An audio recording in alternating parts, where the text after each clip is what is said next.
नमस्कार.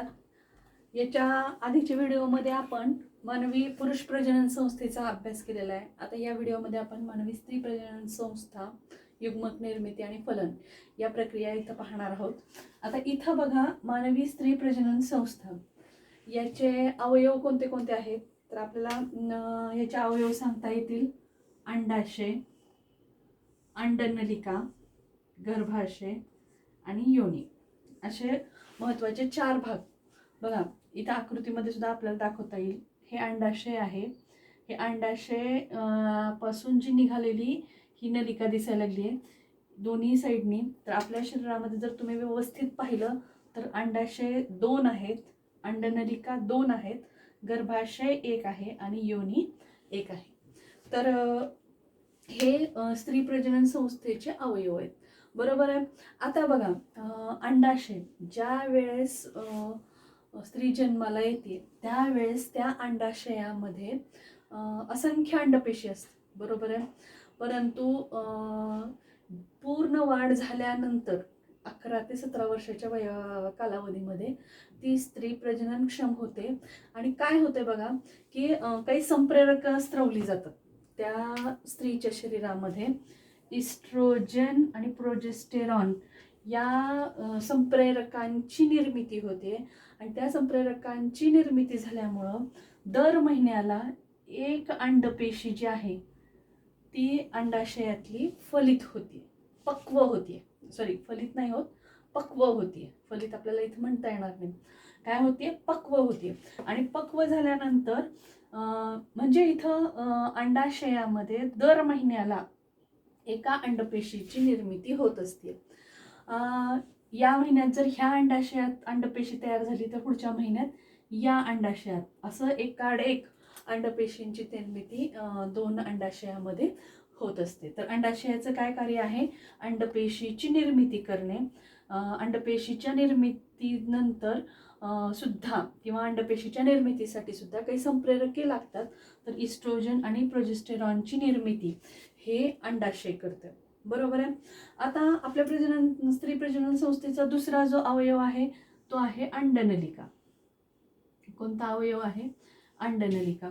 तुम्ही जर नीट व्यवस्थित पाहिलात हा अवयव तर हा अवयव हा आपल्याला कसा दिसतोय बघा, नरसाळ्यासारखा. आपल्या घरी रॉकेल वगैरे भरायला जे नरसाळं असतं की नाही, ते नरसाळ्यासारखं असतं. आणि मग नरसाळ्याचा आकार आपल्याला माहिती आहे कसा असतो ते. आणि त्या नरसाळ्याला मध्यभागी एक गोल छिद्र असते.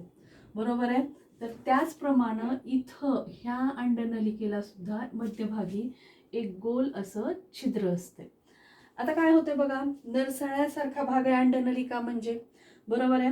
त्याच्या मध्यभागी एक छिद्र असते म्हणून मी सांगितलेलं आहे. आणि त्याच्या आतमध्ये असे छोटे छोटे केसासारखे भाग असतात. ह्याला रोमक असं म्हणतात. या अंडनलिकेच्या आतल्या स्तरावर, अंतस्तरावर काय असतात? रोमक असतात. आता आत्ताच मी तुम्हाला सांगितलं होतं की दर महिन्याला अंडाशयामध्ये एक अंडपेशी पक्व होते. बरोबर आहे. आणि बघा, आपण म्हणतो की मासिक पाळी जी आहे ती आली म्हणजे स्त्री प्रजननक्षम झाली. याचा डिटेल अभ्यास आपण पुढं अंतवचक्र ज्यावेळेस शिकणार आहोत त्यावेळेस करणारच आहोत. पण मला इथे एक महत्त्वाचा मुद्दा सांगायचा होता की ही जी पक्व झालेली अंडपेशी आहे ती आपल्या पाळीच्या 14व्या दिवशी या अंडाशयातून ह्या छिद्रावाटे अंडनलिकेमध्ये सोडली जाते. या छिद्रातून ही अंडपेशी इथं ह्या अंडनलिकेमध्ये सोडली जाते आणि याला अंडमोचन असं म्हणतात.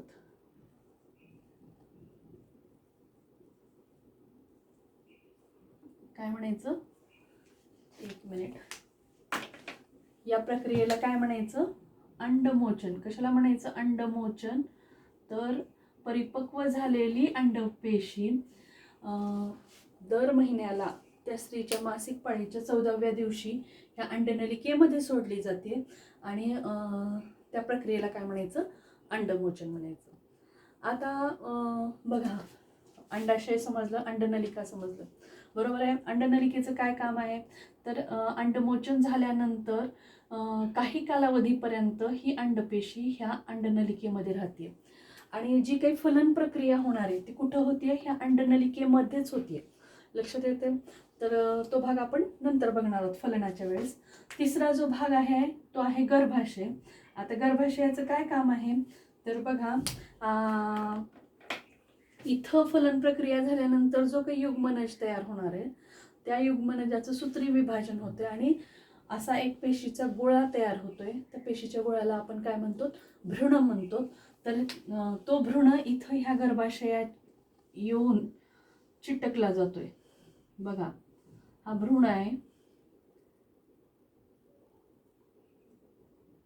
तर त्या गर्भाची वाढ किंवा त्या भ्रूणाची वाढ होण्यासाठी काय लागते, गर्भाशय लागते आणि प्रस्तुतीसाठी सुद्धा काय लागते, गर्भाशय.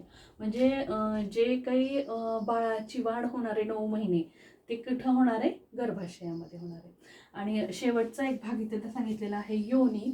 तर गर्भाशय हे गर्भाशयातून बाहेर पडण्याचा जो मार्ग आहे किंवा गर्भाशय कुठं उघडते, तर योनी मार्गातून. म्हणजे शरीराच्या बाहेर जर गर्भाशय आपल्याला उघडायचं असेल तर ते योनी मार्गातून. दुसरा आहे समागमाचा मार्ग आणि प्रस्तुतीचा मार्ग म्हणलेला आहे. बघा बाळाचा जन्म ह्या योनीतूनच होतोय. तुम्ही 3 इडियट्स वगैरे पिक्चर पाहिला असेल तर त्याच्यामध्ये पूर्ण आकृतीसहित तो भाग तिथं दाखवलेला आहे. तर आपला जो जन्म आहे तो आईच्या योनी मार्गातून होतो. बरोबर आहे. आणि समागमाचा म्हणजे ज्या वेळेस स्त्री आणि पुरुष यांचे शारीरिक संबंध होत असतात तर त्यावेळेस तो मार्ग म्हणजे हा योनी आहे. आणि मासिक रक्तस्रावाचा मार्ग. मासिक रक्तस्राव का होतोय, तर बघा मी आत्ताच काय सांगितलं की दर महिन्याला अंडाशयामध्ये एक अंडपेशी परिपक्व होते आणि पाळीच्या 14व्या दिवशी कुठं सोडली जाते, अंडनलिकेमध्ये सोडली जाते. आता ही अंडनलिकेमध्ये राहते आणि मग जर ह्या अंडपेशीचा संयोग शुक्रपेशीशी नाही झाला तर काय होतंय की गर्भाशयामध्ये हा जो आतला स्तर दाखवलेला आहे, दर महिन्याला ह्या आतल्या स्तराची पण वाढ होत असते गर्भाशयाच्या आणि अंडपेशीची पण वाढ होत असते. आणि जर तिथं शुक्रपेशीचा अंडपेशीशी संयोग नाही झाला तर ही अंडपेशी ही 28व्या दिवशी आणि हा गर्भाशयाचा आतला स्तर हा योनी मार्गामधून मासिक पाळीच्या रक्त आणि काही विशिष्ट प्रकारचे स्त्रावच्या स्वरूपामध्ये योनी मार्गामधून बाहेर टाकला जातो. त्यालाच आपण काय म्हणतो, मासिक पाळी म्हणतो. बरोबर आहे. तर मासिक स्त्राव बाहेर टाकण्याचा मार्ग कोणता आहे, योनी आहे. प्रस्तुती बाळाची कुठं होते, योनी मार्ग. समागमाचा योनी मार्ग आणि गर्भाशय बाहेर उघडण्याचा मार्ग सुद्धा काय आहे, योनीच आहे. आणि महत्त्वाचं म्हणजे शुक्रपेशींना आतमध्ये आतमध्ये जाण्याचा सुद्धा मार्ग कोणता आहे, योनी मार्ग आहे. तर इथं स्त्री प्रजनन संस्थेचे अवयव हे तुम्हाला डिटेलमध्ये समजलेले असतील.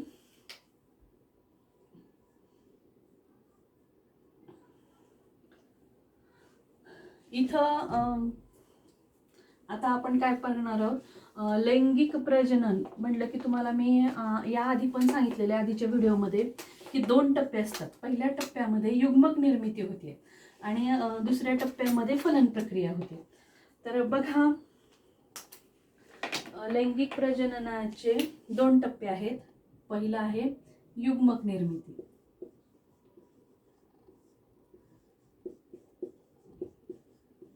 आता युग्मक किती प्रकारचे असतात, 2 असतात, तुम्हाला माहिती आहे.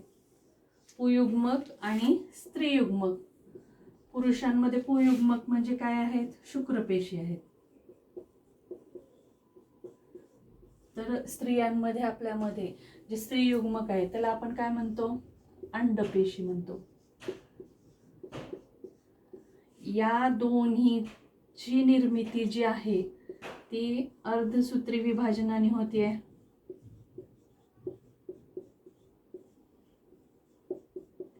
आणि महत्त्वाचं म्हणजे ही यन असते आणि ही सुद्धा यन, म्हणजे गुणसूत्रांची संख्या अर्धी अर्धी झालेली असते आणि हे दोन एकत्र येऊन त्याच्यापासून 2 यन तयार होते.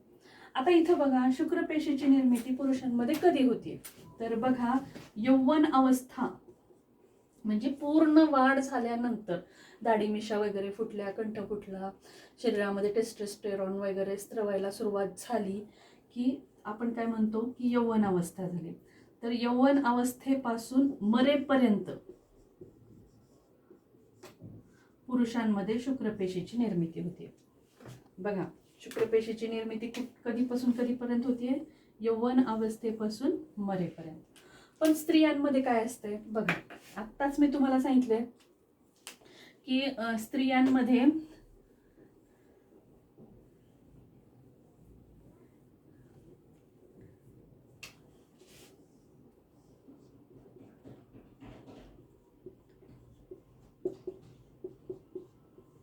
आता ज्या वेळेस ती स्त्री जन्माला येते त्यावेळेस त्या स्त्रीच्या शरीरामध्ये ह्या पूर्ण भाग असतात आणि त्या स्त्रीचं जे भ्रूण आहे त्याच्यापासून ज्या वेळेस जन्म होतोय त्या भ्रूणाचा जन्म झाल्यावर तिच्या शरीरामध्ये जवळपास 2 ते 4 दशलक्ष, काय म्हणले बघा, 2 ते 4 दशलक्ष काय असतात? अपक्व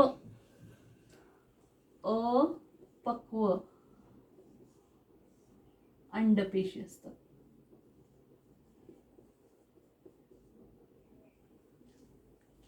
आता बघा, इथं जसं आपण म्हणलं की पुरुषामध्ये यौवन अवस्था आली, तसं स्त्रीमध्ये सुद्धा काय होतंय? यौवन अवस्था येते. यौवन अवस्था कधी येते? तर त्या स्त्रीची पूर्ण वाढ झाल्यानंतर. आता प्रत्येक मुलीला जी यौवन अवस्था येण्याचं जो कालावधी आहे तो वेगवेगळा असतोय. 11 वर्षापासून ते 16 वर्षापर्यंत किंवा 17 वर्षापर्यंत ती मुलगी यौवन अवस्थेत येऊ शकते. यौवन अवस्थेत येणं म्हणजे काय? तर विशिष्ट प्रकारची काही संप्रेरक स्त्रवली जातात आणि ती संप्रेरक स्त्रवल्यामुळं ह्या अंडाशयामध्ये आत्ताच आपण बघितलं की पक्व अंडपेशी, दर महिन्याला एक पक्व अंडपेशी तयार व्हायला सुरू होते आणि ती अंडपेशी 14व्या दिवशी इथे येते आणि मग ती वाट पाहते आणि जर 28 दिवसापर्यंत जर संयोग नाही झाला तर ती मासिक पाळीच्या स्वरूपामध्ये बाहेर टाकून दिली जाते. तर ह्या पूर्ण प्रक्रियेला म्हणजे अंडपेशी तयार होणे किंवा ती अंडमोचनाने अंडनलिकेत येणे आणि जर अफलित झाल्यानंतर महिन्याला मासिक पाळी सुरू होणे. तर यौवन अवस्था आल्यानंतर साधारणतः 11 ते 17 वर्ष वयोगटामध्ये ती स्त्री प्रजननक्षम होते. म्हणजे ती यौवन अवस्थेत आली, प्रजननक्षम झाली, तिला मूल होणं होऊ शकतंय. बरोबर आहे. आता काय होतं बघा, इथं शुक्रपेशी ही मरेपर्यंत तयार होत असतात, पण स्त्रियांमध्ये तसं नसतं. स्त्रियांमध्ये प्रजनन हे काही कालावधीनंतर थांबते. म्हणजे साधारणतः 45 ते 50 वर्ष या कालावधीमध्ये, 45 ते 50 वर्ष या कालावधीमध्ये त्या स्त्रीचं प्रजनन थांबते, प्रजनन थांबते. प्रजनन थांबते म्हणजे काय होतंय? आता प्रजननाची सुरुवात कशी झाली आहे की काही संप्रेरक स्त्रवल्यामुळं. त्या संप्रेरकाच्या स्त्रवण्यामध्ये अनियमितता येते किंवा ते संप्रेरक स्त्रवण्याचे थांबतात आणि त्यामुळं अंडपेशी परिपक्व होत नाहीत आणि म्हणून मग ती स्त्री प्रजनन काय होतंय, त्या स्त्रीचं थांबतंय आणि त्याला एक मराठीमध्ये विशिष्ट असा शब्द आहे, रजोनिवृत्ती. निवृत्ती म्हणजे काय ते तुम्हाला माहिती आहे? तसं निवृत्ती म्हणजे संपणे. बरोबर आहे. रजो म्हणजे मासिक पाळी संपणे. म्हणजेच काय होते की ती स्त्री प्रजननक्षम पुन्हा प्रजनन करू शकत नाही. बरोबर आहे. तर त्याला इथं एक रजोनिवृत्ती थांबणे असं दिलेलं आहे. तर युग्मक निर्मिती तुम्हाला कळालं असेल की पुरुषांमध्ये यौवनावस्थेपासून मरेपर्यंत होते, परंतु स्त्रियांमध्ये 11 ते 17 वर्षापर्यंत ती स्त्री प्रजननक्षम होतीये, म्हणजे मासिक पाळी सुरू होती. 45 ते 50 वर्षामध्ये प्रजनन थांबतंय, म्हणजे रजोनिवृत्ती होतीये. आणि बघा, आता इथं अजून एक महत्त्वाचा भाग सांगायचा आहे की दर महिन्याला ह्या स्त्रीच्या अंडाशयातून दर महिन्याला एक अंडपेशी, तर तिच्या पूर्ण जीवनकालामध्ये त्या स्त्रीला फक्त 400 वेळा ती स्त्री जी आहे ती काय होते, 400 वेळाच ही अंडपेशी काय होते, म्हणजे पक्व होते. आणि 400 वेळा म्हणजे 400च अंडपेशी पक्व होतात.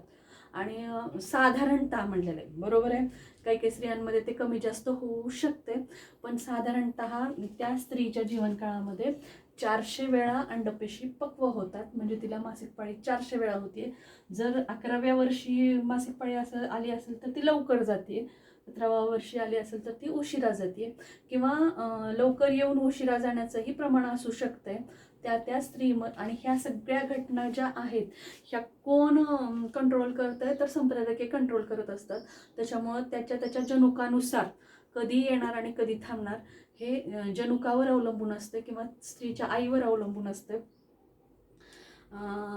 तिच्या हे आता इथं तुम्हाला युग्मक निर्मिती हा भाग समजलेला असेल. आता एकदा युग्मक निर्मिती तयार झाली पुरुषांमध्ये, आता आपण फलन बघणार आहोत, फलन प्रक्रिया.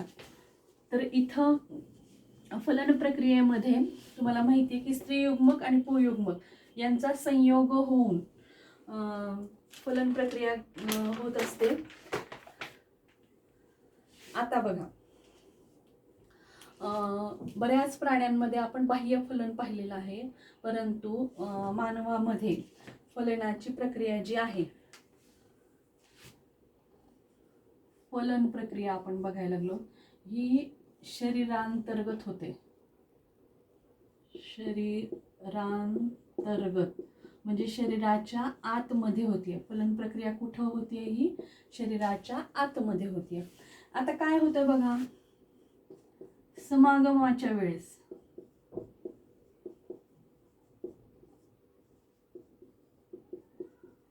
शुक्रपेशी स्त्रीच्या योनी मार्गात सोडले जातात.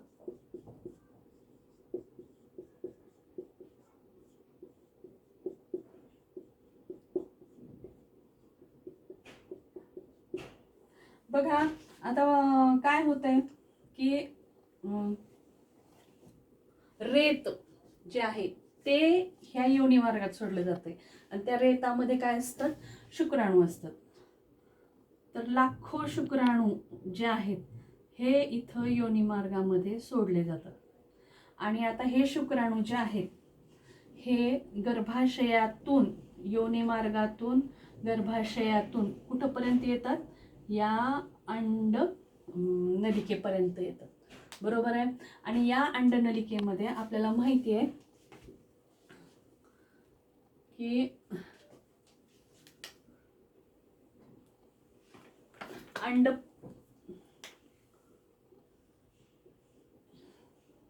ह्या अंडनलिकेमध्ये अंडपेशी असते, बरोबर आहे. इथं असंख्य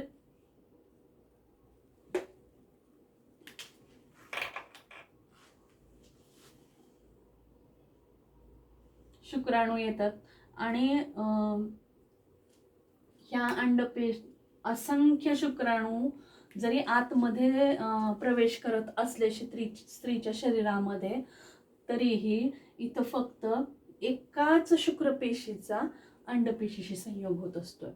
कसं होतं हे असं, तर ज्या वेळेस एक शुक्रपेशी ह्या अंडपेशीमध्ये प्रवेश करत असते, बरोबर आहे, प्रवेश केल्यानंतर परत तिथं विशिष्ट प्रकारचं रसायन स्त्रवलं जाते आणि ते आपण दार लावून घेतल्यावर बाहेरचा माणूस आतमध्ये येऊ शकतोय का, नाही. तसं एका शुक्रपेशीचा प्रवेश ह्या अंडपेशीमध्ये झाल्यानंतर ह्या अंडपेशीच्या भोवती एक विशिष्ट प्रकारचं रसायन स्त्रवलं जाते की ज्याच्यामुळं इतर शुक्रपेशी ह्या त्याच्या आतमध्ये येऊ शकत नाहीत. आणि इथं बघा अंडपेशी आणि शुक्रपेशी यांचा संयोग होऊन इथं एक पेशीय युग्मनज तयार होतोय. हा युग्मनज एक पेशीय बघा शुक्रपेशी आणि अंडपेशी यांचा संयोग होऊन काय तयार झालाय? युग्मनज तयार झालाय. हा युग्मनज कुठं तयार झालाय? अंडनलिकेमध्ये तयार झालाय. हा युग्मनज कसा असतोय? द्विगुणित असतोय आणि एकपेशी असतोय.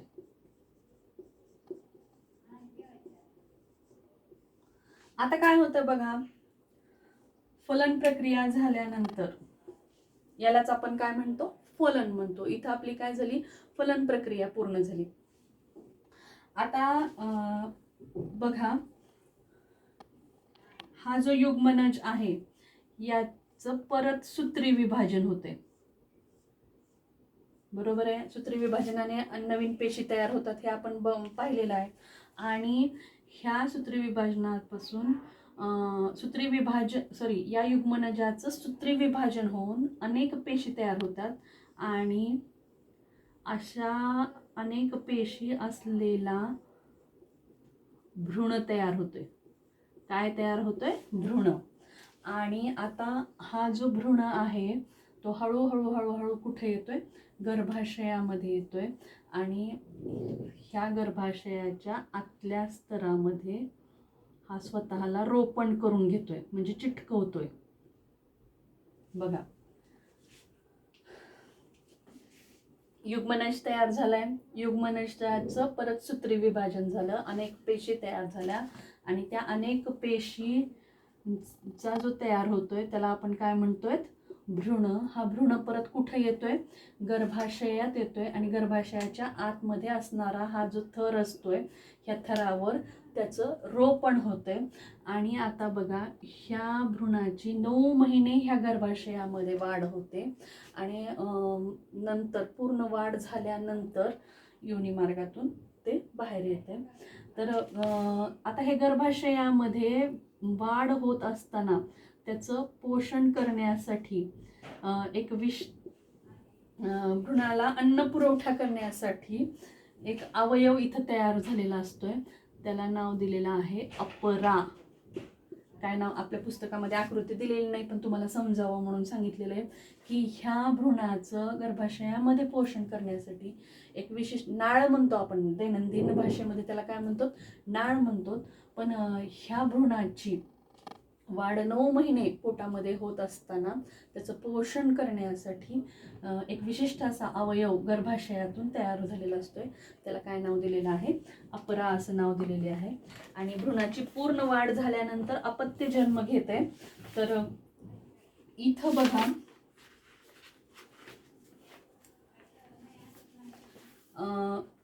विकास आणि जन्म ह्याच्यासाठी काही आकृत्या दिलेल्या आहेत. इथं आडव्या बाजूला आठवडे दिलेले आहेत आणि इथं वाढ दाखवलेली आहे. 4 आठवड्याचा गर्भ भ्रूणविषयक पुरावे आपण पहिल्या धड्यामध्ये पाहिलेले आहेत. तर त्याच्यात भ्रूणाची पहिला, दुसरा, तिसरा हा टप्पा आपण बघितला होता. 8 आठवड्यानंतर कसं दिसतंय, 12 आठवड्यानंतर कसं दिसतंय, 16 आठवड्यानंतर, 20 आठवड्यानंतर, 24 आठवड्यानंतर आणि मग बघा एकूण 36 आठवड्यानंतर त्याची पूर्ण वाढ होतीये. आणि साधारणतः हा कालावधी 9 महिन्याचा असतोय आणि 9 महिन्याच्या कालावधीमध्ये भ्रूणाची पूर्ण वाढ होतीये आणि नंतर ते योनी मार्गातून बाहेर पडते. आता इथं अजून एक मुद्दा तिथं सांगितलेला आहे की जसजसं स्त्रियांचं वय वाढत जाते तसतसं त्यांच्यामध्ये जी जन्मणारी मुलं आहेत ती कशी होतात? तर अपंग, व्यंग किंवा आपण गेल्या वर्षी बघितलं मंगोलिकता वगैरे असं सारखं. तर काय होतं बघा, समजा स्त्रीचं वय जे आहे ते